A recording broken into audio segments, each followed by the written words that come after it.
सद्गुरुदेव से प्रार्थना कि अपना आशीर्वाद भरा हाथ मेरे मस्तक पर रखें और माँ सरस्वती जी से निवेदन कि मेरे कंठ में विराजें ताकि मैं रामायण और रामचरितमानस का पाठ उचित उच्चारण के साथ कर सकूं।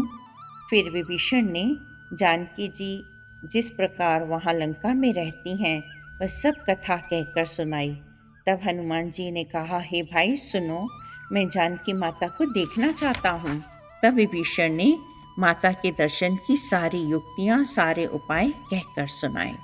रावण के भीतरी कक्षों को भली भांति देखने के विचार से हनुमान जी उस स्थान पर आ गए और आंतरिक कक्षों में जाने पर हनुमान ने देखा कि सहस्त्रों सुंदर स्त्रियां बहुमूल्य गलीचों पर लेटी हुई हैं और मदिरा के प्रभाव से थककर घोर निद्रा में सोई हुई हैं। उनके मध्य हनुमान ने रावण को रेशमी शैया पर निद्रामग्न देखा। बड़ी गहरी नींद में सो रहा था रावण। तब हनुमान ने रावण के शरीर पर अनेक घाव भी देखे जो राजा इंद्र के वज्र, ऐरावत हाथी के दांत एवं भगवान विष्णु के चक्र जैसे प्रख्यात अस्त्रों के प्रभाव के कारण थे। और अन्य स्त्रियों से कुछ दूरी पर रावण की प्रिय रानी गौरवर्ण मंदोदरी एक अत्यंत सुसज्जित शैया पर सोई हुई थी। उन्हें लगा कि ये शायद सीता हों। अपनी इस खोज से अत्यंत हर्षित होकर हनुमान जी उछलने लगे, किंतु कुछ ही क्षणों में उन्हें विचार आया कि यह सीता नहीं हो सकती, यह कोई और हैं। सीता ने तो राम के वियोग में खाना और सोना भी त्याग दिया होगा। वे न ही सुंदर ढंग से स्वयं को श्रृंगारेंगी और न ही किसी अन्य पुरुष का सानिध्य स्वीकार करेंगी। हो सकता है ये कोई और ही हो, और भले ही वह पुरुष स्वर्ग का राजा क्यों न हो, वस्तुतः राम की तुलना में तो देवताओं भी कुछ नहीं हैं। तब यह रावण जैसे दुष्ट राक्षस का क्या महत्व है सीता जी के सामने। रावण के महल की खोज पूरी हो जाने पर भी जब हनुमान को सीता का कोई पता न लगा, तब उन्होंने सोचा कि संभवतः वे जीवित नहीं हों।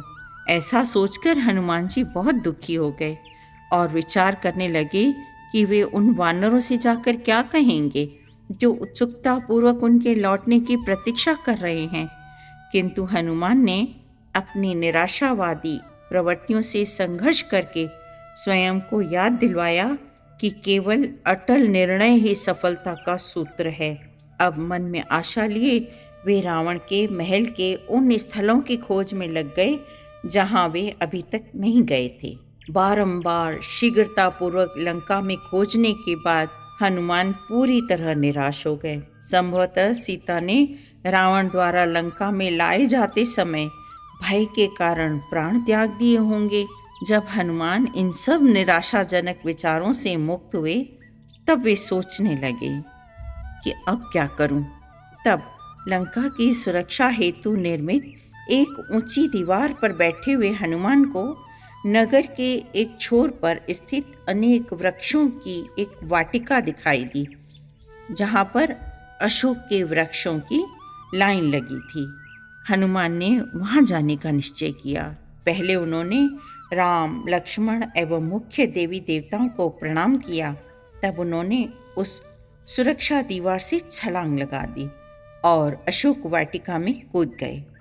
कुछ समय वाटिका में इधर उधर घूमने के बाद वे वहाँ के दृश्य को भली भांति समझने के विचार से एक ऊंचे वृक्ष पर जाकर बैठ गए। इधर उधर दृष्टि डालने पर सामने उन्हें एक स्त्री दिखाई दी जो पीले रंग के वस्त्र धारण किए हुए वह उपवास के कारण दुर्बल प्रतीत हो रही थी और दुख के कारण बार बार गहरी सांसें ले रही थी।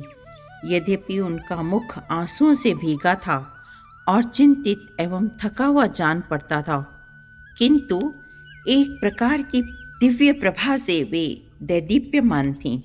अनेक राक्षसनियों से घिरी हुई वह ऐसी प्रतीत होती थी मानो धुएं से ढकी अग्नि हो।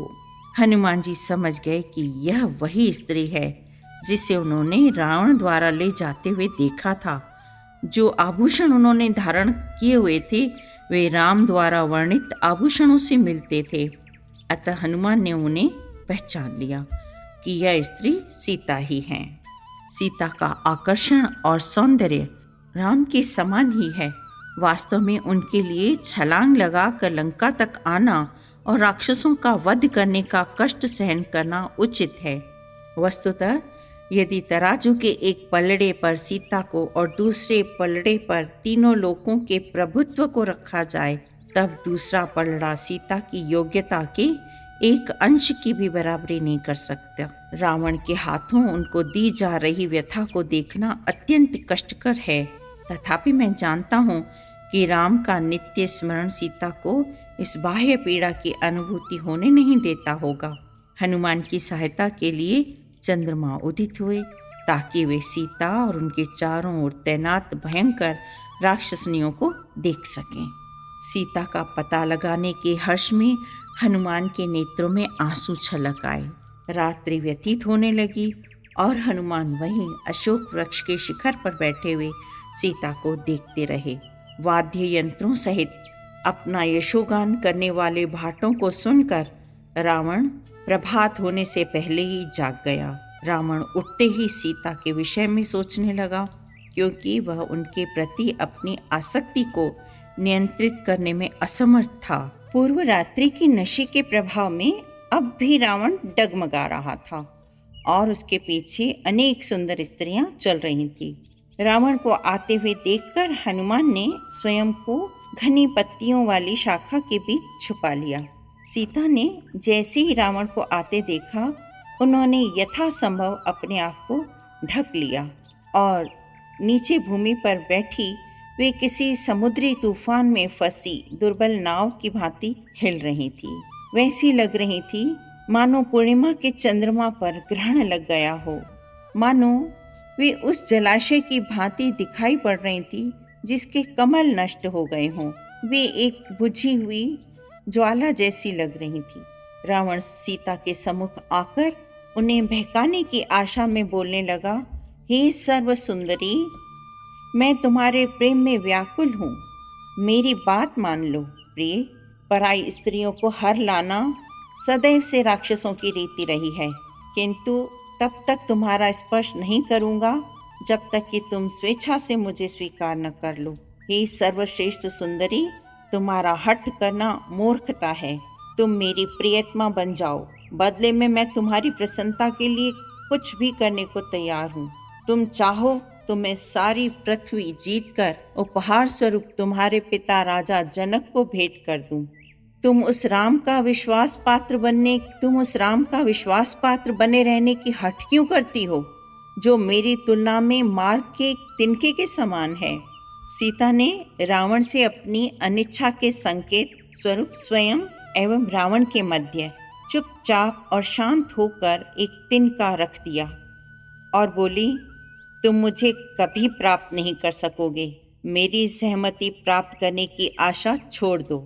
रावण की ओर पीठ करके सीता ने आगे बोला, तुम अपने संपूर्ण राज्य के विनाश का कारण बनोगे। वह मूर्ख जो अन्य की पत्नियों में सुख को खोजता है, उसका विनाश निश्चित है। मैं तुम्हारे इन तुच्छ वैभव और इन सुविधाओं से कभी आकर्षित होने वाली नहीं हूँ। तुम्हारे पास राम के रोष से स्वयं को बचाने का एकमात्र यही उपाय है कि तुम अपनी इच्छा से मुझे उनके पास भेज दो, अन्यथा शीघ्र ही राम एवं लक्ष्मण यहाँ आकर अपने बाणों से तुम्हारा और तुम्हारे वंश का जीवन समाप्त कर देंगे। तुम भले ही इंद्र के वज्र से स्वयं को बचा लो, किंतु राम के क्रोध से तुम नहीं बच सकते। यह केवल समय पर निर्भर है कि वे कब आकर तुम्हारे नीच कर्मों के लिए तुम्हारा वध करते हैं। रावण ने कटाक्ष किया, तुम्हारे इन कटु वचनों के लिए मुझे तुम्हारा वध कर देना चाहिए। तुम भाग्यशाली हो कि तुम्हारे प्रति जो मेरा प्रेम है उसी ने मेरे क्रोध को नियंत्रण में करके रखा है। तब सीता ने रावण की भर्त्सना करते हुए कहा, हे रावण, राम एक शक्तिशाली गजराज है और तुम मात्र एक छोटे से खरगोश हो। तुम केवल राम की अनुपस्थिति में ही ऊंचे स्वर में बोल सकते हो।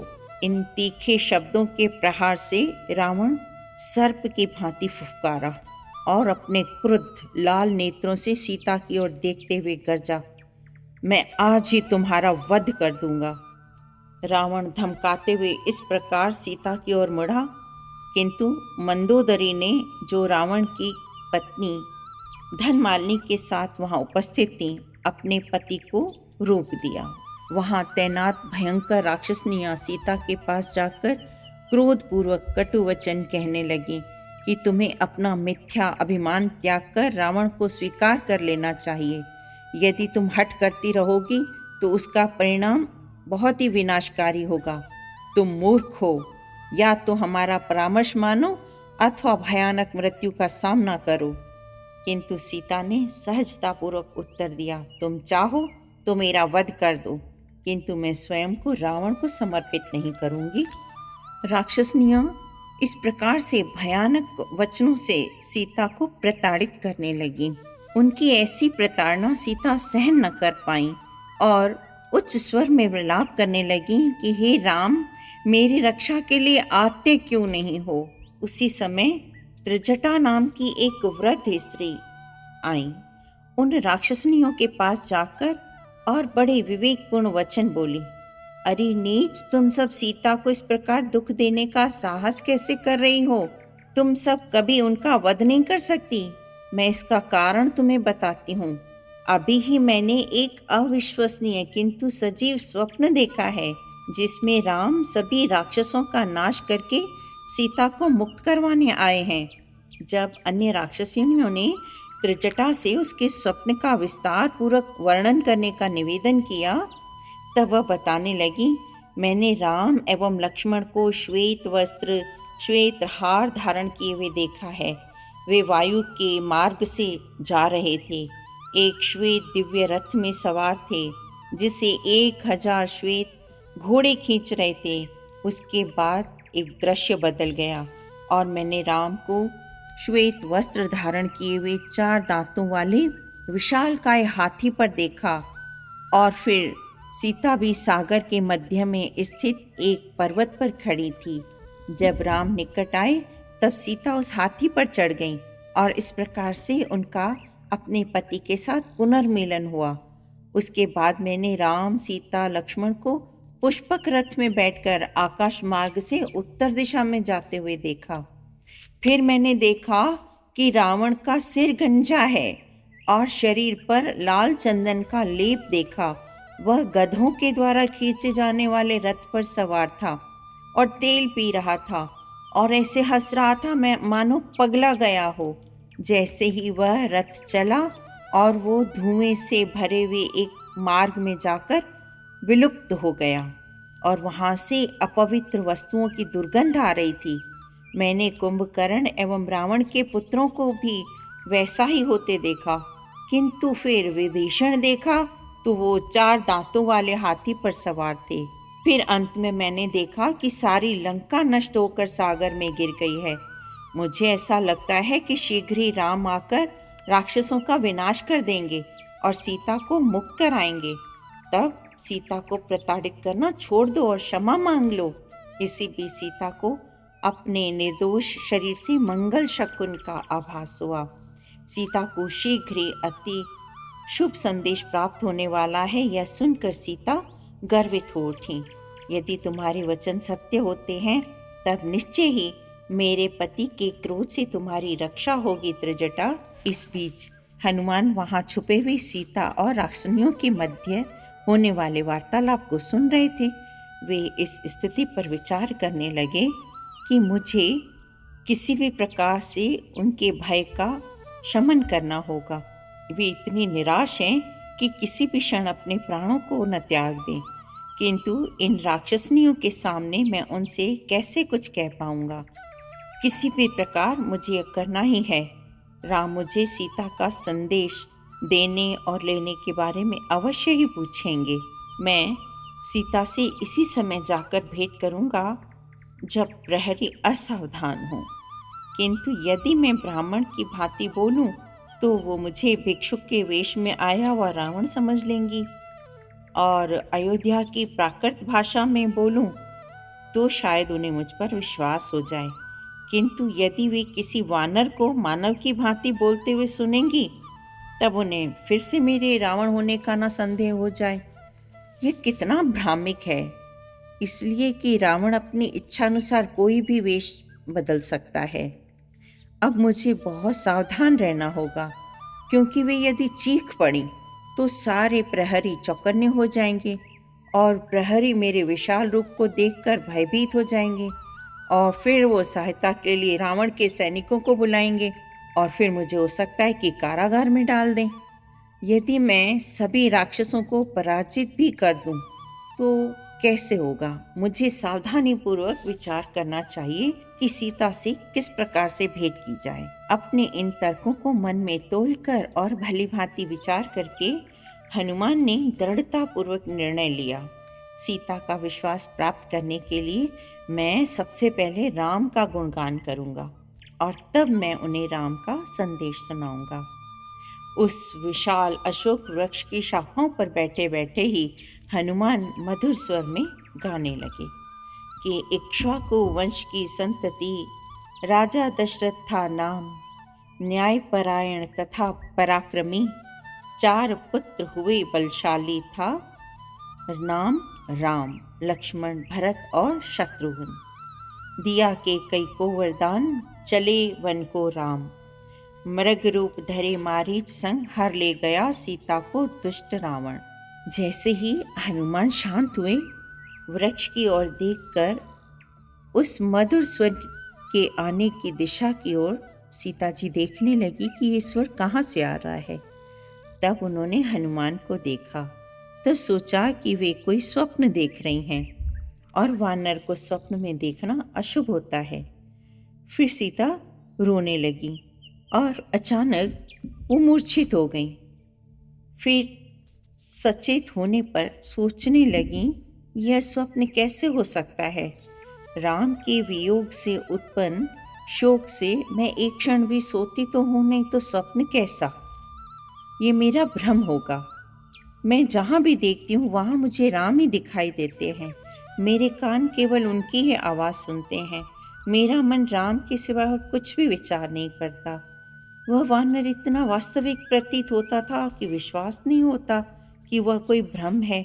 हे भगवान, ब्रह्मा, इंद्र, सूर्य और वायु कृपा करें कि यह वानर वास्तविक हो और राम के विषय में कुछ बताए। उसके वचन मेरा सौभाग्य लेकर आए हों। वृक्ष पर बैठे अपने स्थान से उतरकर हनुमान नीचे आकर हाथ जोड़े सीता के सम्मुख खड़े हो गए। सीता जी ने पूछा, कौन हैं आप? उनका विश्वास प्राप्त करके हनुमान ने कहा, मैं राम का दूत हूँ और आपको विश्वास दिलाता हूँ कि वे कुशल हैं। राम ने मुझे यहाँ आपका पता लगाने के लिए भेजा है। आपकी कुशलता के संबंध में वे अत्यंत व्याकुल हैं। स्वयं को शांत करके सीता ने फिर हनुमान से पूछा, कृपया मुझे आप राम के बारे में कुछ बताओ।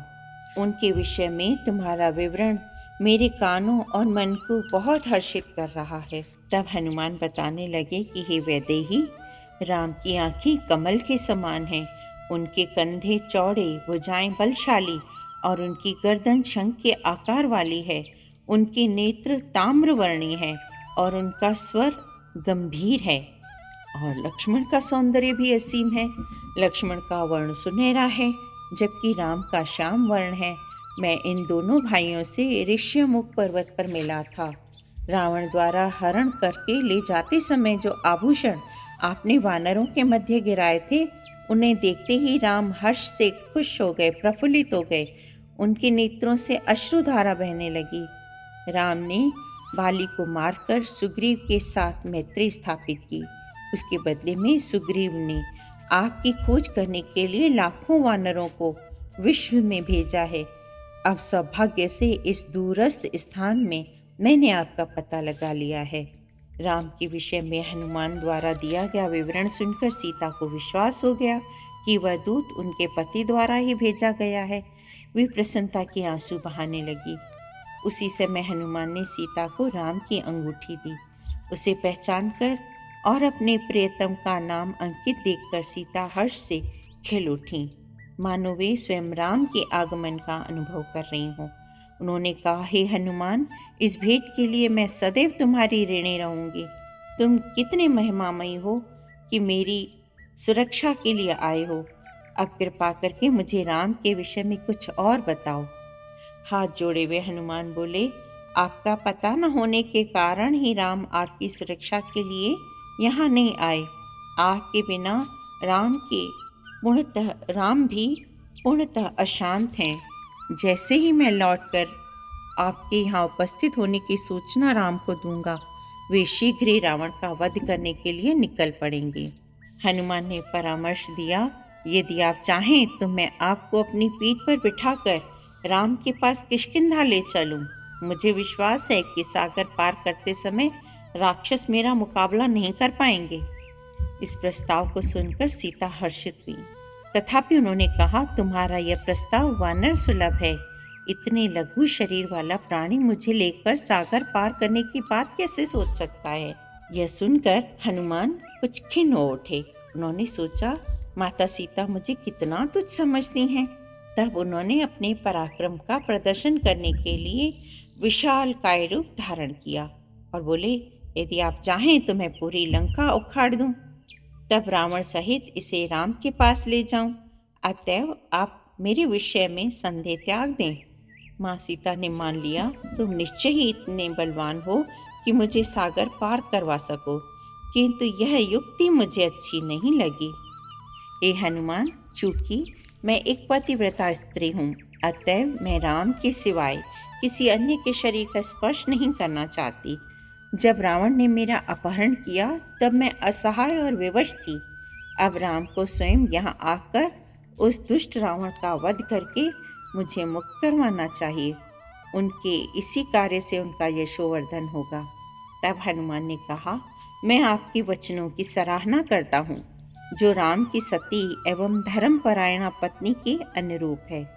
अब मैं प्रस्थान करना चाहूँगा, किंतु पहले कृपया मुझे कोई चिन्ह दें जिससे मैं राम को यह विश्वास दिला सकूं कि मैं आपसे मिलकर आया हूँ। सीता दीर्घ श्वास लेकर बोली, कम से कम अब मुझे अपने मुक्त होने की सच्ची आशा तो हुई। किसी भी प्रकार से राम से यहाँ शीघ्र आने का निवेदन करना। अगला मास भी यदि उनके वियोग में व्यतीत करना पड़ा तो मैं निश्चय ही शोक से अपने प्राण त्याग दूंगी। सीता ने एक दैदीप्यमान आभूषण निकाल कर दिया, जिसे हनुमान को देते हुए सीता ने कहा, हे हनुमान, शीघ्र ही लौट जाना और राम से प्रार्थना करना कि वे मुझे इस असहनीय पीड़ा से मुक्त करें। हनुमान ने कहा, चिंता न करें, शीघ्र ही आप यहाँ राम, लक्ष्मण और अनेक वीर वानरों को देखेंगी जो रावण और राक्षसों का वध करने के लिए आने वाले हैं। जय राम जी की। अगर आपको मेरा वीडियो पसंद आया है तो मेरे चैनल को सब्सक्राइब जरूर करिएगा और अपने ही जैसे राम भक्तों को शेयर जरूर करिएगा। जय राम जी की।